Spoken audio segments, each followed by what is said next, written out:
Welcome, Nick, to the Zoom room again. So great you could join us. And no problem. I'm going to do some reading tonight on the text. So this one is called, just get it up, Beyond All Idols. Section 3 of chapter 30. So we actually nearly finished the text because there's 31 chapters, so coming at the tail end of it. But it's kind of a holographic thought system. You know, this could be, quite honestly, it could be chapter 3. It's sort of circular, so you'll find that the concepts are true whenever you read them, and there doesn't actually have to be a particular order for reading these. Each lesson kind of stands on its own. Sometimes he has a progression from a previous section, but the teaching still, you can read it and get the message just from reading one section. Definitely. Yeah. So I've done a bit of translation already while we're chatting. So I think given the shortness of time, we've only got, we'll call it at 9:30. If you just read the translated version, Okay. which is down there, and okay. The just so you know, the translation for idols is false beliefs. Right. Yeah. Okay. Yeah, makes sense. Okay. False beliefs are quite specific, but your will is universal, being limitless, and so it has no form, nor is content for its expression in the terms of form. False beliefs are limits. They are the belief that there are forms that will bring happiness, and that by limiting is all attained. It is as if you said, I have no need of everything. This little thing I want, and it will be as everything to me. And this must fail to satisfy, because it is your will that everything be yours. Decide for false beliefs and you ask for loss. Decide for truth and everything is yours. Okay, any thoughts on that paragraph? Yeah, I mean, like I say, I mean, if you take away that you need, this big house, big car, lots of money, the beautiful wife, etc., there's no meaning to that. There is only one truth, and that is, the source. It's love. It's where we want to be. And I think if you go through this life, there are so many things that are forced. Well, I say forced upon us. It's the belief that we must have this. The belief that you see it every day. You see people wearing designer clothes, and the fact that they'll spend hundreds of pounds on something that's not real. It's just a piece of cloth with a name on it. And you just don't need that, and also false idols. I mean, there's quite a lot in religion that, people will pray to and believe that, that their God is a vengeful God and they must pray to this idols. But we all do it, or we've all done it at some point where, in fact, it's quite recent for me. It's like, the car that I drive, it's a company car, it's not mine.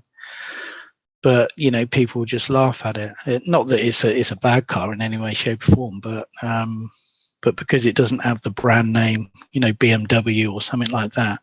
And it doesn't have a meaning to me. To me, it's a useful tool to get to A to B. And I've always looked like that way ever since, again, I was a young man. I didn't find the need to drive around in something with a brand name on it.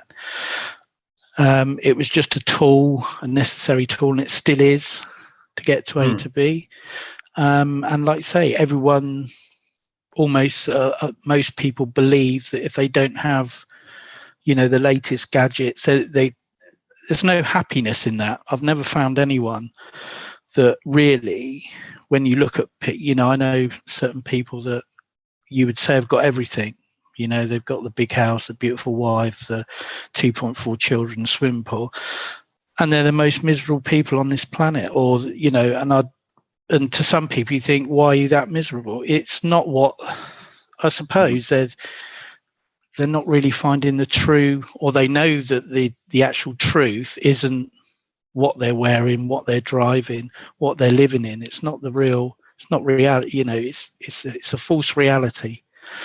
And we don't need to be there. They're kidding themselves. I think there's something that sort of knows I'm faking this and I'm lying to myself, but I'll continue with the lie because it's too scary to open Pandora's box and really look.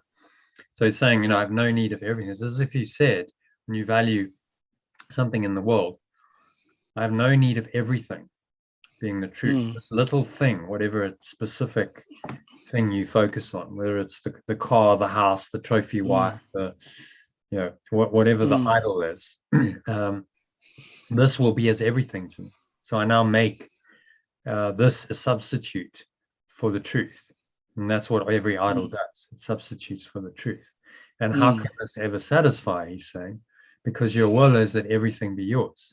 Really, the only thing that's going to satisfy you is your true awareness, which is everything. And false beliefs deny that. So then false beliefs, by definition, mean that we're asking for loss. Whenever we believe something falsely, and we want to hold on to that belief, you're asking to lose. And he's saying, we just need to reverse this insanity and decide only for the truth, and everything is yours. So the idol is just there to cover over the truth. And it's just it's not really the thing that's the problem. It's not the car or the wife or the clothes or anything in form. It's your belief in it that's the problem. Belief, yeah. The belief in it, value you attach to it is the problem, and that's the idol. So a lot of people say, well, we still have to live, and we have to eat, and we have to have cars, and on the level of form, maybe if you're living a sort of normal life in a Western society, it's very difficult to operate without that stuff. But do you value it? Do you believe in that? Do you derive your sense of self and identity from that? That's really the key, because that's what people do. Which is bizarre. How can the car or the clothes be you? But this is what people identify, and that's what he's talking about as an idol. So you can drive the car, you can wear the clothes, and you can be, quite normal in society. People wouldn't know. You're just walking around on the street. No one would know that you're a spiritually awakened person, because you're not trying to. You don't have to wear, robes and shave your head. You don't have to do anything. It's purely this is a mental, emotional thing that you're it's all internal. So no one would know necessarily. But in your mind, you're not valuing the externals, like someone who's still in the ego. And so you're very different, even though it may not appear to be like that on the external. So then it just becomes functional. I think that's exactly the correct attitude. A car is useful. You can get from A to B, but for God's sakes, don't believe that gives you or your identity. That's just ludicrous. It's a means of transportation, getting you from A to B in a dream world. That is not your true identity. It could never be. And so that same thing, that same truth applies to everything in this world. And so he's asking us to just look at everything and say, well, it's ultimately if we value it, any form here is a false idol. It's a false belief that really substitutes for God or love. So shall we go on to number 2? Yep, sure. So it is not form you seek, What form can be a substitute for pure formless awareness or perfect love? The source is perfect love. Yeah, for pure Sorry. awareness. Oh, Yeah. So we'll just yeah. sometimes this needs Okay. a bit of interpretation. So for pure formless awareness of the source's love, God's love. Yeah. You want to read number 2 again? Yeah. What form can be a substitute for pure formless awareness of the source's love? What form can take the place of all the love in the divinity of pure formless awareness of perfect love, the extension? What false belief can make two of what is one? Do you want to change that, John? I want you. No. No, I think that's okay. I just No. Okay. Too many ofs Yeah. in there. Yeah. Okay. Yeah. Change it to divinity of perfect love, the Son. So the original was God the Father, God the Son. What Son, form yeah. can take the place of all the love in the divinity of God the Son? Okay. And so that's just translated, which is the extension. Yeah. Yeah. So what false belief can make two of what is one? And can the limitless be limited? You do not want a false idol. False It belief. is not, yeah, you do not want a false belief. It is not your will to have one. It will not bestow on you the gift you seek. When you decide upon the form of what you want, you lose the understanding of its purpose. So you see your will within the false belief, thus reducing it to a specific form. Yet this could never be your will, because what shares in all extension cannot be content with the small ideas and little things. Any thoughts on that? Yeah, again, well, when it says what form can be a substitute for pure formless awareness of the source's love, well, there is no substitute, is there? I mean, that's where we're all heading, I guess, or that's where we all should be. And where it says what form can take the place of all the love in the divinity of perfect love, the extension. Yeah, I don't really know what to make of that one. That's a bit. Yeah, I mean, what false? The original is what form can take the place of all the love and the divinity of God the Son. What he's really saying is it's all God the Son, God the Father. It's all really one. It's all love. Yeah, it's all love. It's the same thing. We use terms like Son or extension because we still think we separate it from the source. Yeah. But in heaven, in pure formless awareness of perfect love, there's nothing else. There's one awareness. It's a singular awareness, and there is no Father or Son. There is no source and its extension. There's only it's just only that awareness. But in our separated state, we use these terms to really try and reconnect us, to try and bridge the gap between the separate self and this one source. And so the language is addressing us in the state of separation in which we believe we are. If we were in heaven, there would be no need for language and no need for a course. So by definition being given to people who need it, and it's framed within language and the dualistic construct we're in. So then he uses things like God the Father, God the Son, because we still believe somehow that we separate from our source. So he's meeting us where we are and then saying, well, actually these are one. And, the more you read this course, the more you go, well, it's actually so simple. He's just telling us all the time that it's all one, and the words are designed to help us to connect the dots and realize that. So when they make more sense now? So when they talk about somebody's soul, are we actually talking about the source? There isn't. Is that what we're? Is that what's coming across? Yeah, depending on the where it's coming from, there's various teachings that'll talk about the soul as some kind of entity, and it's not. That's the soul there's no separate soul. So the Course doesn't use soul very much. It only uses it a few times, maybe so you don't talk times in the whole Course. He uses the idea of love or oneness or spirit. It says we're all the same spirit. Yeah. So there is no individual soul, because as soon as you have any concept of individuality, then you have a split in the mind. Whether you call that split a separate mind or a separate soul, it doesn't really matter. The ego is quite happy with either term, because it's made the split real. It's made the separation real. And this is saying no form of separation is true. No form that seems to give form to separation can really take the place of the pure formless oneness of perfect love, which is the truth.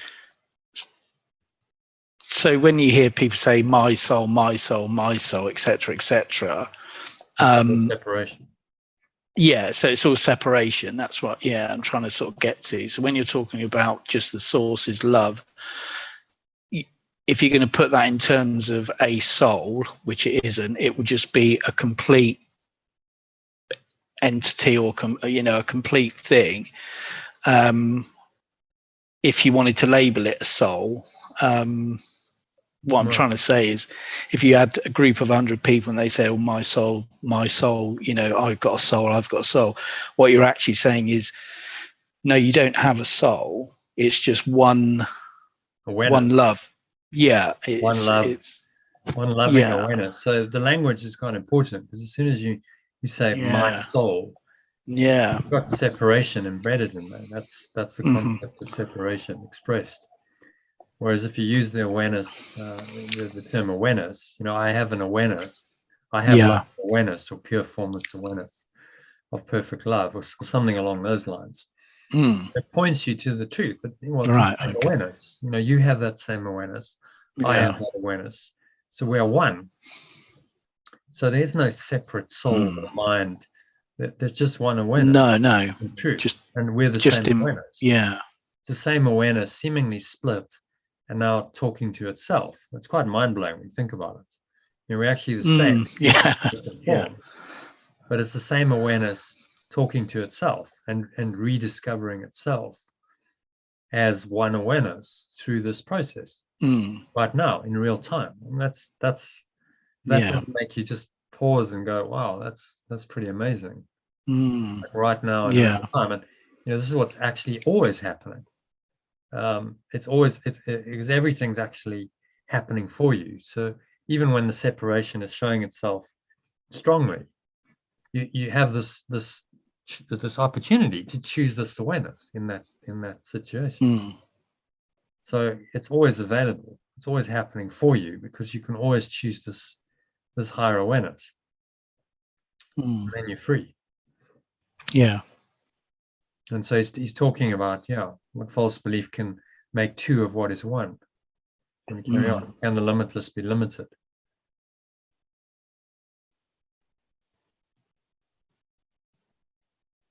Do you want to read from? Sorry, where were we? Can the limitless be limited? Yeah. And can the limitless be limited? You do not want a false belief. It is not your will to have one. It will not bestow you on the gift you seek. When you decide upon the form of what you want, you lose the understanding of its purpose. So you see your will within the false belief, thus reducing it to a specific form. Yet this could never be your will, because what shares in all extension cannot be content with small ideas and little things. We'll change your will to awareness. I prefer it. What do you think? Yeah. So you see your awareness within the false belief. Yeah. As we were just talking about. And again, thus reducing it to a specific form. So So your awareness now becomes identified with that form. So we identify with form and think this is us. Mm. So this belief in form then defines us as a helpless, animated little self. And the more we think those thoughts, the more we identify with form, the more we've attached our awareness to a false idol, a false belief of who we are. Mm. So this couldn't ever be true, because what shares in all extension, this extension of this one awareness, cannot be content with small ideas and little things. They're saying we can never ever be content with this. It's never going to satisfy us, because we're not wired up that way. We're infinite and eternal awareness, and anything less than that, it cannot content us. Just not possible. Mm. So he's saying, don't waste your time trying. It's never going to work. Mm. So it's quite a lot. When you talk about the film The Matrix, that is almost like somebody's written this to say, this is your false world. Mm. And you really need to, don't take the blue pill, or, the blue or the red pill. Mm. And it looks like most of us taking the wrong pill, but some of us now are taking the other pill, because we know that this world in what we're living in is just not, it's not what we're, I don't want to say designed for, but it's not the truth. And that's what I find hard to actually sort of, I don't know, say comprehend, but when you know something's not the truth, you just want to be on the other side, say, I've had enough of this. But it just keeps on going, this wheel of false belief just keeps building and building and building. And people just want to keep believing it, which is, to me, it's just staggering what people want to believe in and things like that. But yeah. Well, when from an awakened perspective, it is. It's like, well, what are you doing? Can't you see? But they can't. They're asleep, so they can't see. No. You just have to have empathy and say, well, at some point they will. Everyone will awaken at some point, because this perfect love, our source, cannot be hidden forever. Can't deny it forever. It's always going to be there. No. And at some point, it's going to break through all of the denial, and that we call an awakening experience. Mm. And so he's saying here that we'll never find happiness, comfort in any kind of littleness. If we attach our mind to anything, any specific form, we say this now has a value for me. That is a false belief, because nothing in form, nothing in a dream world that is false has value. So we need to just recognize that. It seems to be there, but we don't value it. So you can still be in the world and do your thing and kind of function, but you just don't give it any meaning or value. But that is quite difficult, I suppose, when you've got children and things like that, because you feel a certain love for them, and you don't want to see harm or anything like that come to them. But here it's sort of just saying that, with anything, it's like you say, it's a dream state. It's a false, to try and tell yourself that they're not really here, or you're not really feeling love for them, etc., etc. It's quite something to sort of take in. But yeah, and it's a kind of an attachment as well when you have children. They, but yeah, it's when you get there, it does sort of blow your mind a little bit. But again, it's like I say in The Matrix, when you got the key holder or whatever, I can't remember what it's called. It's almost like Yeah, it's almost you've got all those bunch of keys and you're just opening one door at a time just to see what's behind that one. And, you know, everything is being sort of not torn apart, but the realization of what actually isn't there. It's, yeah, it's quite difficult to take in at sometimes. But like I say, when you keep doing something over and over again, like this program, it just carries you on, you know, it is almost like programming on a computer until you understand it more. So, yeah, just reprogramming, and we just did the same lesson. He's saying the same thing in different form over and over in this course because he knows we just got to repeat it. We don't get it the first time, so we repeat it again and again. And until we really have undone the belief in idols, the belief in our ego, belief that any form in this world is actually going to offer us anything of any value. That's quite a it's simple. What I like about the course is it's simple. He's telling you exactly what you need to think and believe, but to actually do it in practice is a challenge. It is a challenge, but like I say, it's you know, I don't mind a challenge, to be honest. I've never been that. I've always liked a challenge. So, you know, like I say, in the right place. Sorry. Yeah, no, always have done. So, yeah. So away we go, you know. Yeah. So, yeah. Any thoughts on number 2? I think we've already. Where did we get up to? What false belief can make 2 of what is 1? We've already covered that.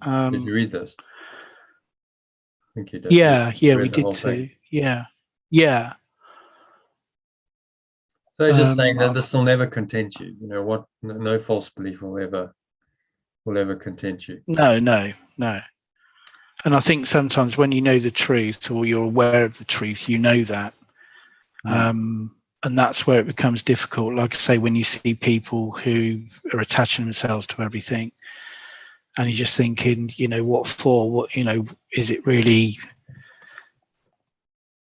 do you really need that in your life? You know, there's so many other things. I mean, you don't see many of them anymore, but if you would see a tramp living under a bridge, you know, that person actually hasn't got anything apart from what's on his body. And when you sort of try and put yourself in his shoes and you think, you know, I'd be so miserable like that. But at the end of the day, he doesn't, well, I say he doesn't have any worries. It might be, you know, the weather or something, or, you know, the rain. But when you look at certain people like that and you think to yourself, you know, there's nothing really that person's ever got to be fearful of, because he doesn't actually own anything or is attached to anything. So he hasn't really got a lot to look. If that sort of makes sense. I know it probably sounds a bit horrible because, but again, you know, there is really no attachment. Maybe maybe the tramps made it to the source in the end because. Well, I think often, you know, the reason why they say often these homeless people don't want to come off the street is because they actually like the freedom. It's something that they really enjoy. You know, they went there because they were trying to escape from the matrix. They didn't want to be absolutely. a cog in a machine. I can see it. Yeah. So they dropped out and they went, okay, well, I'd rather have no home and just, you know, live on the street and endure the you know, the weather and, you know, lack of comfort, because I prefer that to, you know, the prison. I might have creature comforts, nice, you know, warm bed to sleep and a TV and a house and a car, but you know, and often they had that, but I felt like I was trapped. I felt like I was imprisoned. The point is, you don't actually have to. You you don't have to do that. I mean, that might be some people's path. No. There's been people like Eckhart Yeah. Tolle and Neil Donald Walsh who, were homeless for a time. So, that was part of their journey. But you don't actually have to have nowhere to live in order to psychologically let go of your attachment. You can go, okay, I get it. It's just, it's just practical, functional. Yes, I've got a place to sleep because, I've got a house. I can do things like this kind of Zoom call. It'd be very difficult to do it if I was, living on the street. So it's like the car, practical, functional. Yes, that kind of works. But I'm not identified with the house. I'm not identified with the comforts, and and so I can live in it but not be of it, as Yeshua said, be in the world but not of it. So that the world doesn't control you and own you. You simply your mind transcends all of that, and you can engage in it and operate in it, but without the false belief that this is some kind of reality and this is a source of salvation, source of identity. Those beliefs have been dropped. That's what he's training us to do. So you don't have to relinquish it all on the level of form necessarily. Some people might do that. They might find it helpful, or they might greatly reduce their amount of possessions. I was looking at all my clothes today because I've just kind of moved and unpacked, and I'm going, oh, I don't need all this stuff for just like clothes sitting in, like loads of shirts. I'm like, I don't need this stuff anymore. I can just give it all away to a charity shop. Really, I haven't used it for years. I'm unlikely to use it, but we just, and I don't own very much at all. But even that, I could definitely be more minimalist. Just let go of it. Have less, because you don't actually need very much. So part of this process of letting go of false idols may be for someone to go on a more sort of live more minimally. I was listening to a talk by some guys who have founded a website, and they're teaching minimalism, which I think is a very good starting point for spiritual growth in America, which is as we know, probably the most materialistic, consumer-oriented society on earth. And so they're saying, well, we don't need to be this way. You can live with so much less stuff. You don't need all this clutter. So, okay, live in the world, but have much less, and you'll be a lot happier. And that of course then means that you've got more space in your home. You're not a burden as much of a burden on the environment anymore, because you're not buying all this stuff, consuming all this stuff. So this teaching would really profoundly change. People had adopted it, the way our society and our world works. Everyone adopted this, that we just wouldn't have the same kind of consumer economy as we now have, because people just I've really got no interest in buying all this stuff, working hard to make money to buy all the stuff I don't really need, accumulate a whole lot of junk that I don't need. So I think the world GDP and stuff would just dramatically reduce. People would go, well, actually we don't need to buy a whole lot of stuff. But it's set up to pander to the ego, which is always looking outside of itself for its own identity, and so our whole society and our economy is based on the search, seeking. You're going to seek outside of yourself, money being the symbol of that. And then you're going to buy stuff which you think you need, which is going to fulfill you, and of course it doesn't, and it ends up just becoming rubbish and clutter. Clean out a house after years and years, and you just go, what's all this? So most of the stuff's never been used.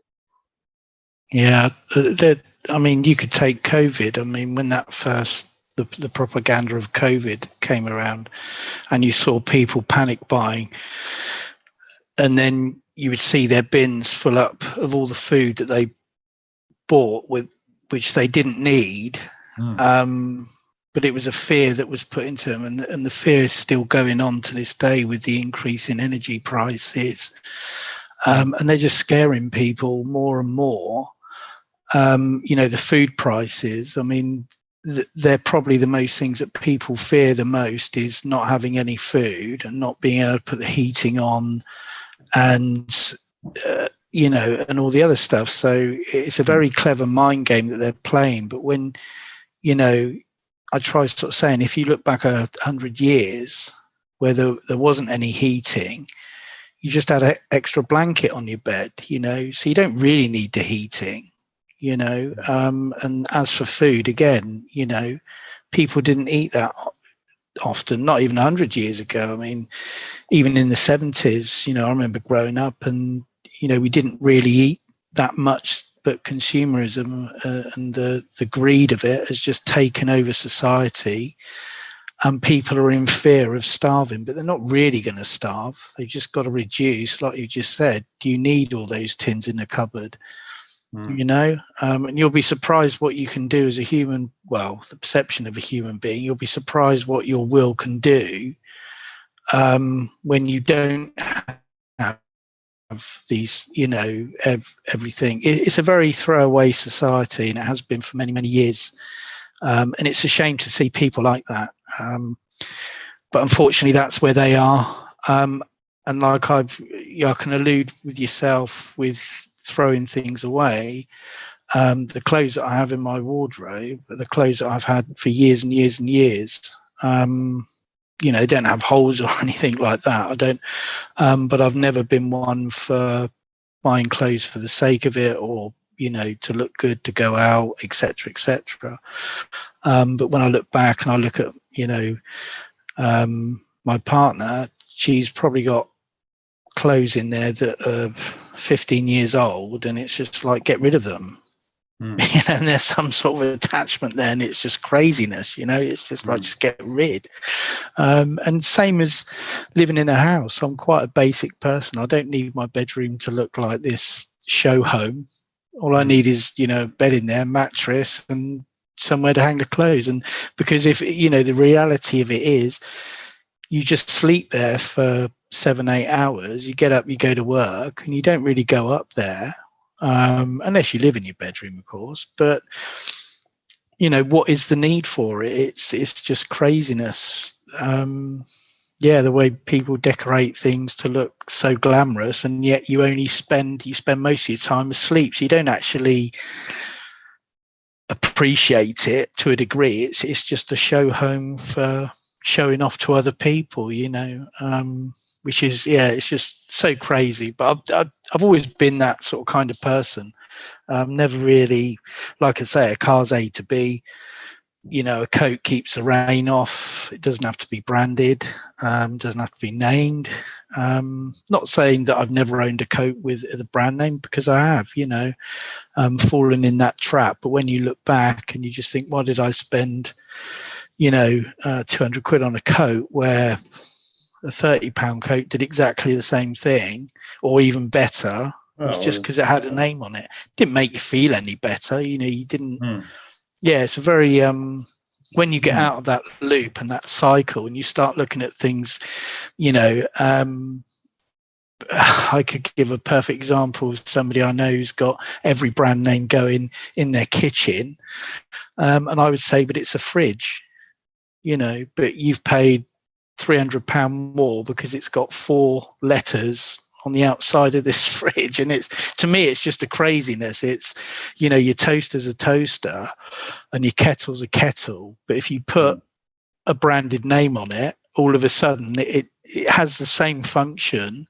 But it is this attachment. It's identification, isn't it? Yeah. People identify with the brand. So they go, I identify myself with that brand. So I will buy the brand, and I'm really buying a self-concept. That's what I'm buying. Yeah. And of course, marketers know this because it's extremely profitable. If you can get, all you've got to do is create a perception in the brand, get people to identify with it. So now you can charge a premium for the product. And then people will spend the extra money just because they identify with it. Oh, well, that's great for profit. But from a spiritual point of view, it's a disaster, because you just Yeah. falsely believing in something that Mm. really is not your identity at No. all. No. And then he says here, behind the search, you want to read that? This is a nice Yeah. point he's making. Behind the search for every form in which you falsely believe lies the yearning for completion. Wholeness has no form because it is unlimited. To seek a special person or a thing to add to you to make yourself complete can only mean that you believe some form is missing. And by finding this, you will achieve completion in a form you like. Well, I can actually resonate with that because I've just sort of said that. This is the purpose of a false belief that you will not look beyond it, to the source of the belief that you are incomplete. Only if you had sinned could this be so, for sin is the idea you are alone and separated off from what is whole, and thus it would be necessary for the search for wholeness to be made beyond the boundaries of limits on yourself. So again, I think here is as we've said before, well, as you've said, wholeness has no form because it's unlimited. To seek a special personal thing to add to you to make yourself complete. So again, it's almost like wearing that branded clothes makes you feel complete, but it's not really you. It's not you, but it's not really that person. And I can resonate with that because, like I said, I've never been one for brand names, or it just doesn't do anything for me. It's just a thing. It's, and where it says can only mean that you believe some form is missing. And again, I do believe that in a lot of people. It's, I could almost say to myself, is there something gone in their life that they feel the need to go and buy, all this branded stuff to make them believe that in some way or form they're special when they're wearing these clothes. It's like, I always remember the Predator football boots when they came out. And there was such a big thing, and it was like, it's not going to make you, bend the ball like Beckham or whoever it was. It was just they're a pair of boots, but they branded this so well that everyone that was wearing them believed that they were going to turn into this, Superstar. football star. Yeah, and it's just, are you for real? And that was, that must have been about 25, 30 years ago. I can't remember. But I always remember these people rushing out and buying them. And I played a lot of football at the time. And it just used to make me laugh. Again, I never had branded football boots. I couldn't afford them. But to me, if you played football, the talent was within you, not it wasn't within the football boot. And again, it's a lot of this, like you say, can only mean that you believe some form is missing, and by finding this you will achieve completion in a form you like. And like I said, I can resonate with that part, definitely. I don't like living in this world of greed and you must buy this, you must buy that. It's not for me. I know I should be off somewhere else. And hopefully I'll get there, and I think it went on to number 2, wholeness has no form because it is unlimited. I don't really know what that's sort of trying to say, to the point where when you say wholeness, are we talking about the wholeness of the source, or? Well, it's wholeness is wholeness is wholeness. It's only one. Yeah. So if it has no form, because it is unlimited. Sorry, did you say it was the truth there, Jonathan? Wholeness is, is truth. It's the oneness, wholeness that is beyond form. Form limits things. Form is specific, so form is limited. Anything specific is by definition limited, because you said, well, there it is. There's its form, and therefore it's not other things. So you've excluded more than you've included when you focus on any form. whereas Right. wholeness is all-inclusive. So therefore, wholeness has no form. Form and wholeness contradict each other. Wholeness is formless, pure formless awareness, one whole awareness. And so it's unlimited. It's infinite, it's eternal, it's unlimited. It has no form. And this is the non-dual teaching. It's you can't reconcile form and formlessness, wholeness and separation. They don't go together. You must choose which one you're going to believe in. Yeah, but doesn't this all really sort of just all go back to the ego? As a lot of the teachings that I've read seems to be in the form of, everything that you've got attached to anything is attached to your ego. So basically breaking the ego is to free yourself from any of this. Yeah. So there's no separation anymore. There's only perfect oneness or wholeness. And that this is where he's always pointing us. And any false belief simply believes that some form, which is a form of separation, so therefore the form of this false belief will give you something, will offer you something of value. And then he says, only if you had sinned could this be so, because remember, separation and sin go hand in glove. So if we look at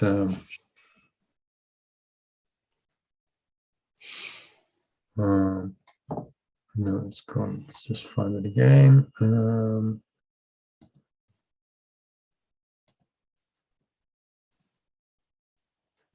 So we look at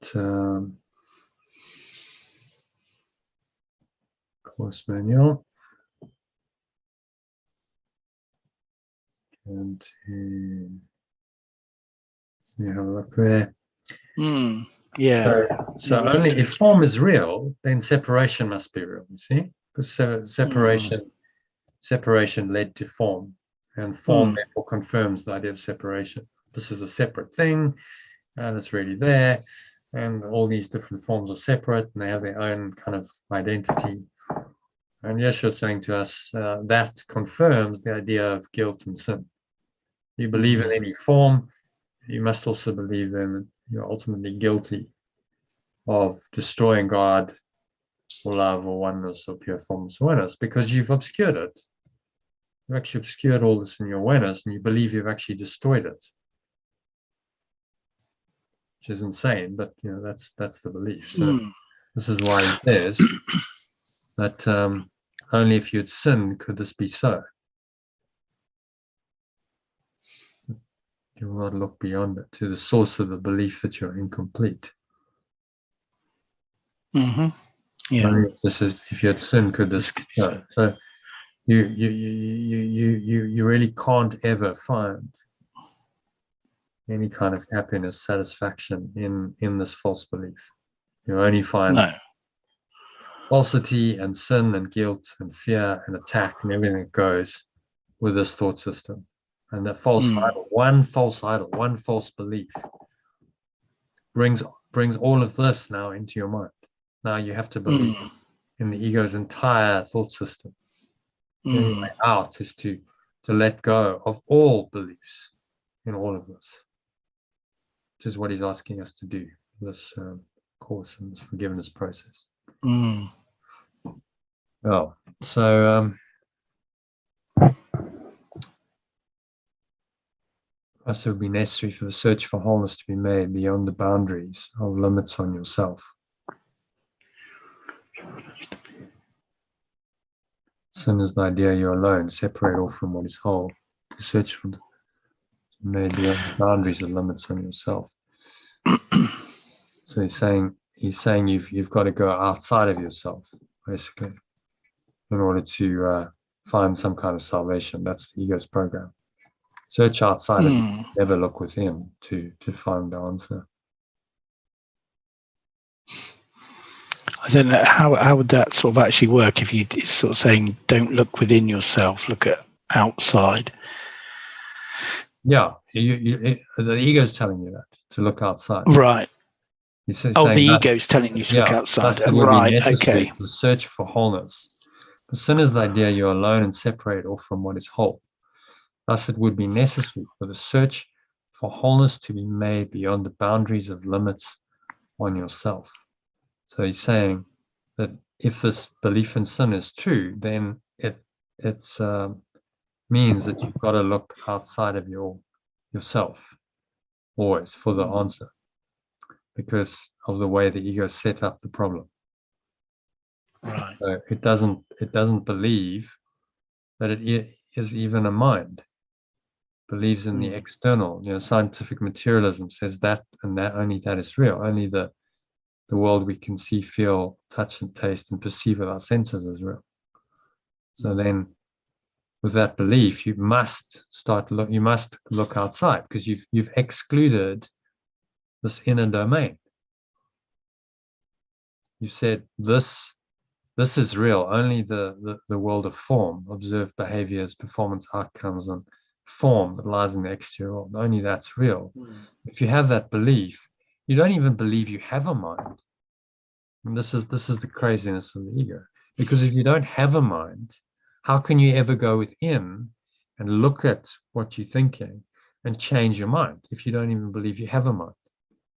You see, so that's a kind of first level defense for the ego's thought system. So you'll never go within and question the beliefs in your mind, because you've denied that they're even there, and you've got so absolutely enslaved in this external world that you believe that whatever your senses are showing you is true and real, and there is no internal world.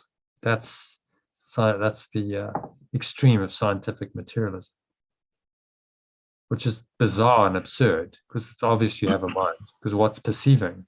Who's perceiving? Who's aware of all of this? Well, there's something internal.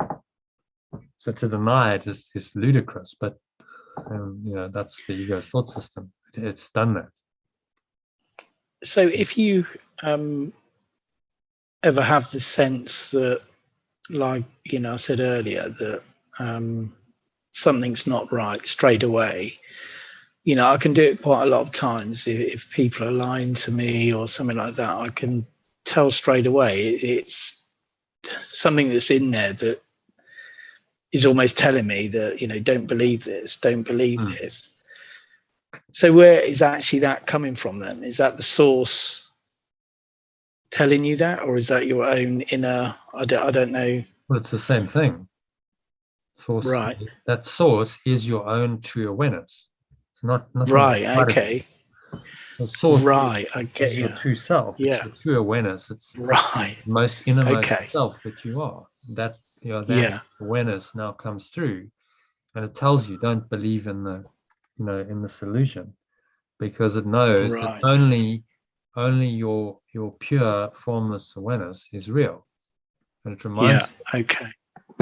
So okay. it's so obvious. I mean, the enlightenment it's just the recognition of what should be completely obvious. Well, yes, this is my own awareness, not something outside of me. Source is not outside of me. No. It's my own deepest awareness, my own Okay. self, however you want to express it. Yeah. And, I'm just finally coming to an awareness of that again. It's been obscured and denied, but now finally I'm awakening to that, and it's just so completely obvious. Well, yes, I am that awareness. That's who I really am, and everything else is false. Everything else is just delusion that I've pulled over, that I've covered over. That's why it's called the veil of illusion, to cover over the formless awareness of perfect love. And once you see that, you just don't entertain it anymore. There's just no way I want that anymore. That awareness is telling you, you are whole, you are complete, you're all of it, and the ego in all of its ways is just not true, and it's not right. It's not anything you want. And the more you listen to that voice, the more willing you are to just let go of the entire world. So I have no attachment to any of it. I don't value any of it, because I know it's just a dream world. I've got stuck in a in a dream, and Mm. outside of the dream lies my only satisfaction. Right. Okay. I get that. And But that's I'm going to have to gotta shoot, go. Jonathan. Yeah, well, I think Yeah. we did 3 paragraphs, but I think we kind of covered the essence of what this is. No, like I say, every talk is like I say, if I didn't have an awareness, I wouldn't be here. And I do believe that. So, you know, any talk, whether it's 3 paragraphs or even 1 paragraph, Yeah, it doesn't matter. It's just like a I say, catalyst for a yeah, discussion on the it's truth. open. Absolutely, it's opening those doors to let more and more in, which I find extremely helpful. Because, like I say, I don't even think about trying to make sense of what we're living in anymore. Like I say, a lot of the time, I would just say to myself, this has no meaning, etc., you know, and that does help. And I know that's at the very beginning. And I haven't looked any further into it. I'll wait for the course to start again. But like you say, it's not something you have to read from A to Z to understand it, which is a good thing, because you can pick any sort of page and start to decipher what's being said, which is really good. But no, I'm really pleased. You know, sort of to be here and just to keep it going on, and I'll get there in the end. I know I will. So it's a done deal. Yeah, everyone will. I think once you had that awakening experience, there's a quickening. You go, okay, you know, now I can't tolerate delay and being asleep anymore. My only function here is this process of awakening. That's why I'm here. And so you quicken up, and what previously might have attracted you, you just let it go and say, I'm not interested. Yeah, definitely. Because I want Absolutely. one thing and one thing only, and that's you know, my source, pure connection with my source, pure formless awareness of perfect love. I want that experience only, and everything else I'm willing to let go of. And you know, that's very simple, but that's what we get through.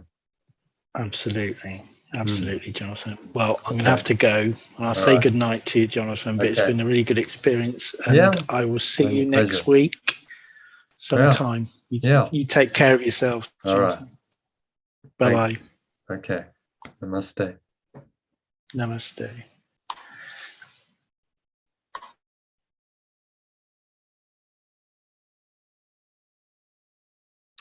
Okay, so I'm just going to carry on reading.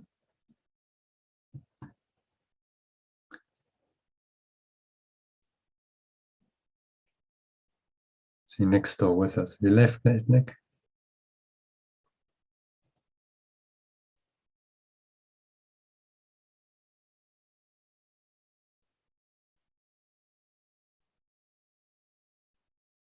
I'll leave you in there if you want to stay in. So I'm just going to read the rest of it. So it never is the false belief that you want. What you think it offers you, you want indeed, and have the right to ask for. Nor could it be possible it be denied. Your will to be complete is but pure formless awareness of perfect love's awareness. It's but perfect love's awareness.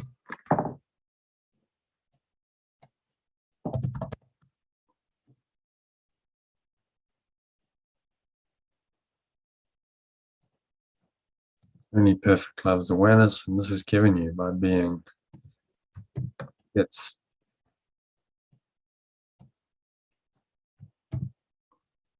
the formless awareness of perfect love knows not form. God knows not form. No.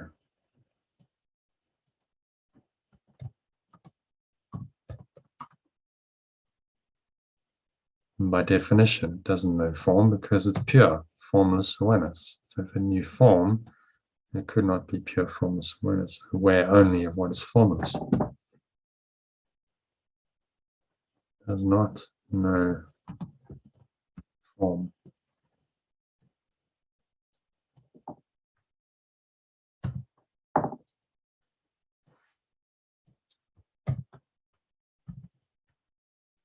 Cannot answer you in terms that have no meaning. And your will could not be satisfied with empty forms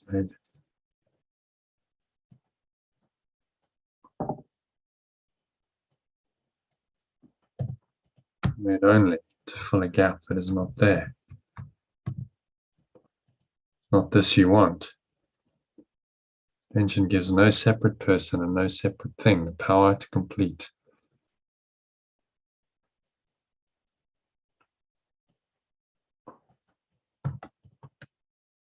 It gives no separate person and no separate thing the power to complete the extension of perfect love. What false belief can be called upon to give the extension of perfect love? What it already has.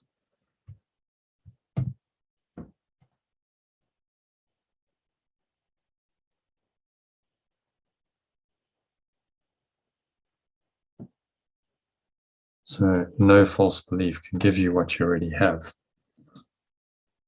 You cannot be satisfied with empty forms made only to fill a gap that is not there. So we think we've separated, think there's a gap between us and our source, but that's an illusion. It's not true. So now we make empty forms to fill a gap that is not there. We value those forms. That's the false idols, or the false beliefs and form.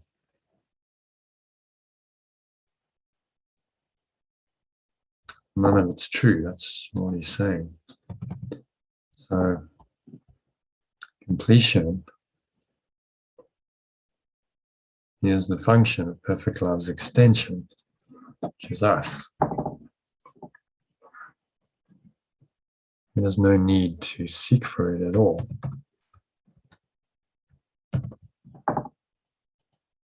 Beyond all false beliefs stands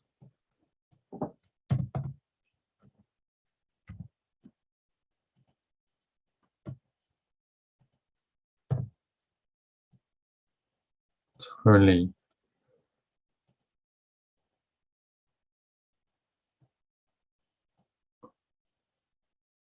the awareness. It's whole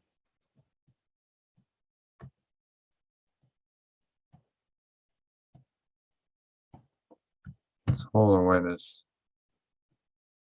to be only what it is. More than whole is meaningless. Can't be. Whole is by definition a complete state. You can't be more than whole. Whole is complete unto itself. There would change in him if he could be reduced to any form.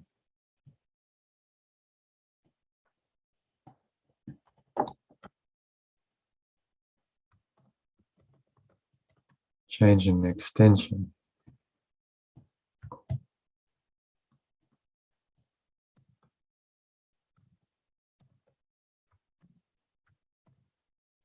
Be reduced to any form and limited to what is not in it.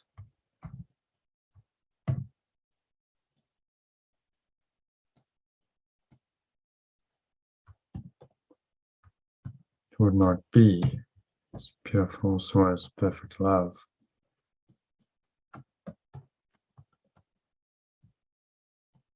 Extends it. So make it present tense. It's not extended, it extends.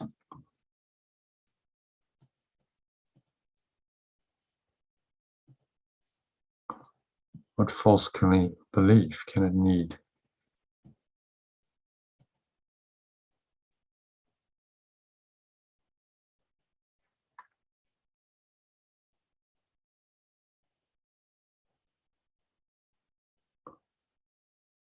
false belief can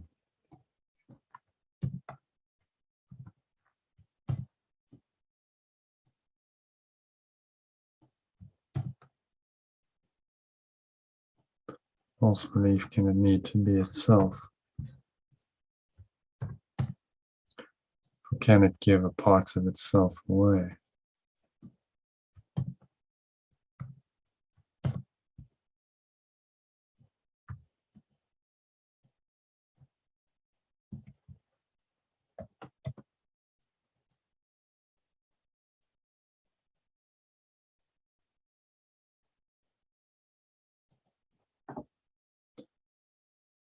Or what can it give? Can it give a part of itself away? It's not whole, cannot make whole. So if it's separated, it cannot make whole. Separation and wholeness do not reconcile in any way, shape, or form. What is really asked for cannot be denied.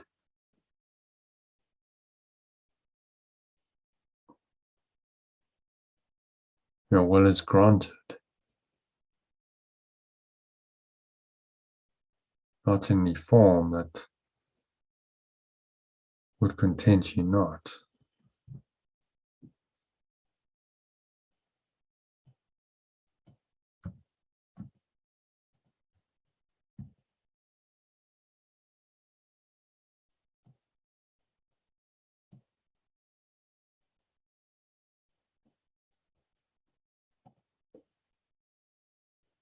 Really asked for cannot be denied. Your will is granted, not in any form that would not content you, but in the whole completely lovely thought, pure formless awareness, perfect love holds about you. In other words, completely lovely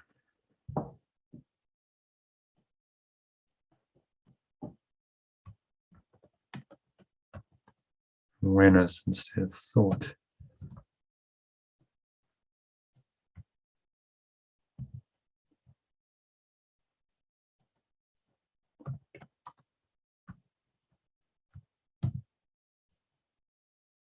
It's the pure formless awareness, perfect love.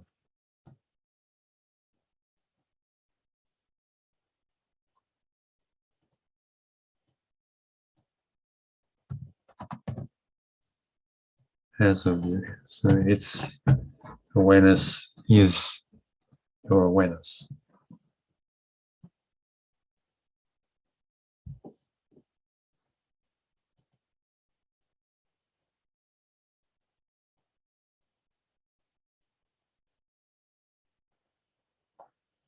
So nothing that pure formless awareness, perfect love knows not exists.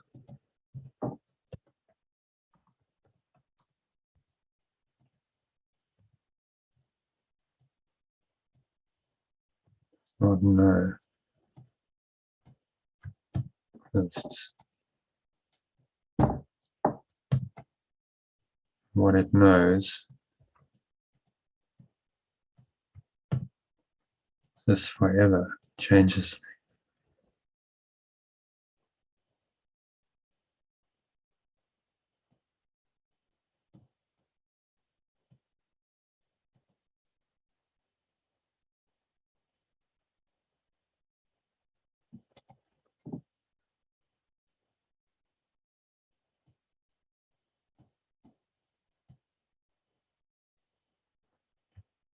This changes me forever.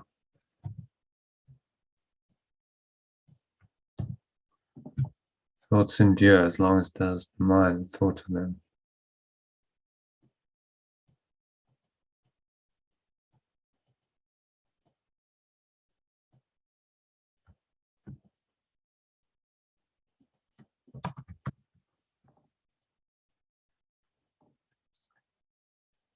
And in the mind of pure formless awareness of perfect love,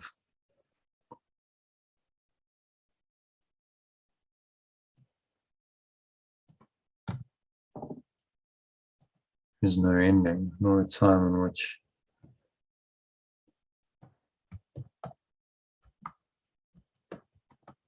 his thoughts. I think we're just going to change that to its awareness.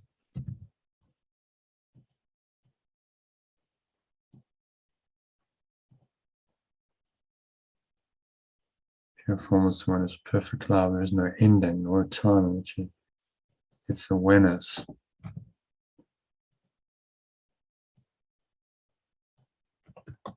was absent.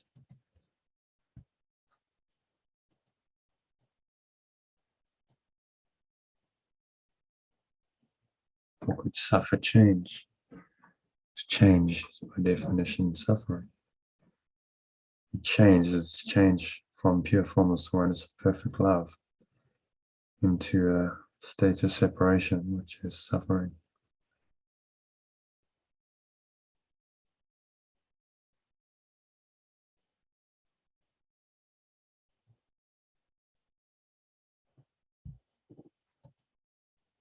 Thoughts are not born and cannot die. Share the attributes of their source, nor have their separate life apart from it. What you think are in your mind as you are in the mind is thought of you. So there are no separate parts in what exists within your formless awareness of perfect loves.